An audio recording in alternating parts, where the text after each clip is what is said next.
Alors, ça, s'il y a bien un truc qui est d'ici, regardez ces images, c'est splendide ce matin, avec ce petit coup de soleil, presque un peu trop chaud, hein, on dirait dans la région. Un tout petit peu, un tout petit peu. Alors, on va s'intéresser maintenant à de grands noms, à de grands succès du département du Nord.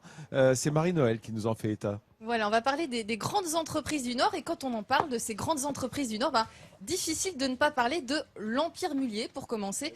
Alors, vous ne connaissez peut-être pas cette famille originaire de Roubaix, moi non plus d'ailleurs, mais vous connaissez forcément leur marque. Auchan, Decathlon, Neuroto, Flunch, Kiabi, Saint-Maclou et j'en passe. Voilà, le roi Merlin. Elles ont toutes leur berceau dans le Nord, ces marques. Autre grande famille du Nord aussi, les Bonduel et leurs célèbres légumes, par exemple. Ah et bah puis, si, bien sûr, voilà. Et puis bien sûr, La Redoute, hein, c'est une entreprise qui a été fondée en 1836 à Roubaix. C'était une entreprise de filature. Et on se souvient tous de leur gros catalogue qu'on recevait 2 fois par an. Oui, je confirme. C'était Vers 13-14 ans, on adorait le catalogue Redoute à certaines périodes. Et quand il était dans la boîte aux lettres, on ne pouvait plus mettre rien d'autre. Là, ça prenait toute la place. Ah oui, non, mais c'était...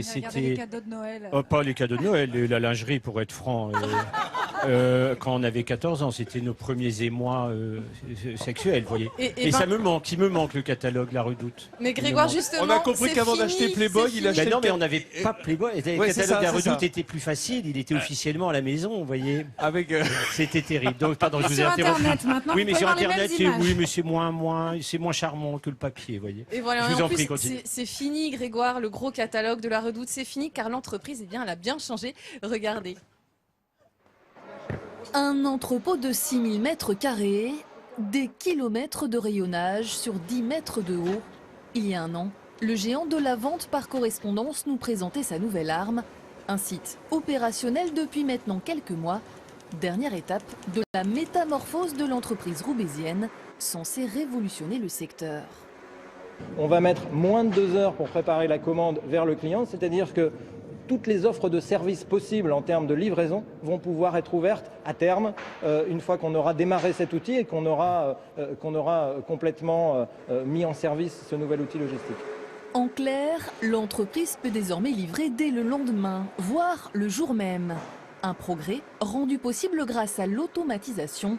Les 300 000 références sont manipulées par des robots comme celui-ci, pour ne limiter les actions humaines qu'aux dernières étapes de la préparation de commandes. Une métamorphose en marche, au prix de sacrifices. Car en février 2014, les salariés manifestent contre le plan de reprise. À l'époque, le VP6 est à la traîne et le groupe propriétaire veut s'en débarrasser. On annonce plus d'1 millier de suppressions de postes.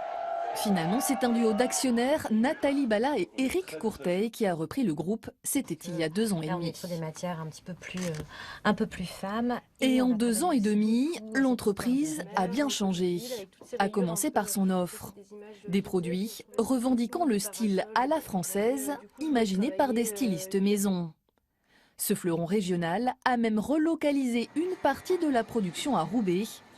Depuis 2015, ce petit atelier fabrique des t-shirts et des sweats qui ont intégré les dernières collections.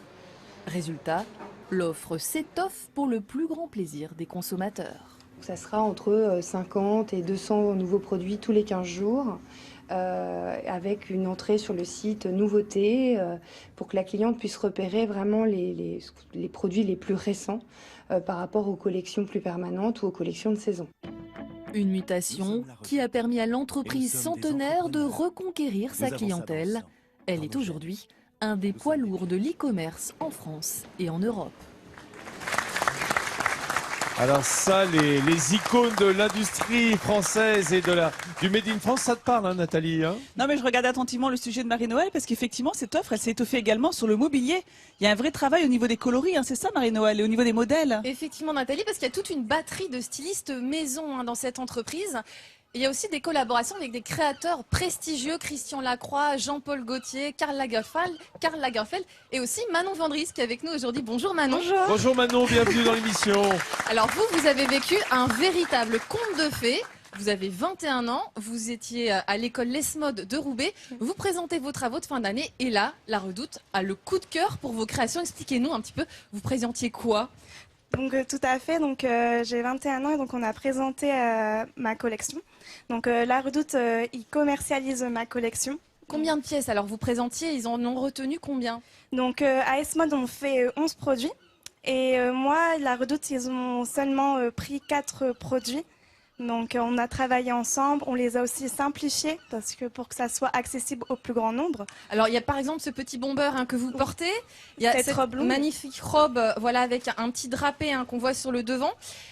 Vous avez été, voilà, ils vous ont trouvé très intéressante, notamment pour votre style à la française. Mais expliquez-nous, vous, c'est plutôt l'architecture new-yorkaise qui vous inspire. Alors, est-ce qu'on peut le voir là sur cette robe, par exemple? Tout à fait. Donc, en fait, La Redoute, ils ont pris ma collection grâce à l'élégance, à la simplicité et aussi à la féminité de la collection. Mais moi, je me suis inspirée de tout ce qui est architecture contemporaine new-yorkaise par surtout l'architecte Frank Gehry, donc surtout par le drapé qu'on retrouve par ici avec la robe.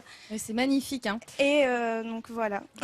Est-ce que c'est un tremplin de pouvoir comme ça collaborer avec une entreprise de cette taille, de cette renommée? Donc, tout à fait, donc c'est une opportunité exceptionnelle, c'est juste incroyable, c'est un rêve d'enfant qui se réalise. Ça va vous aider pour la suite. Vous avez d'autres projets?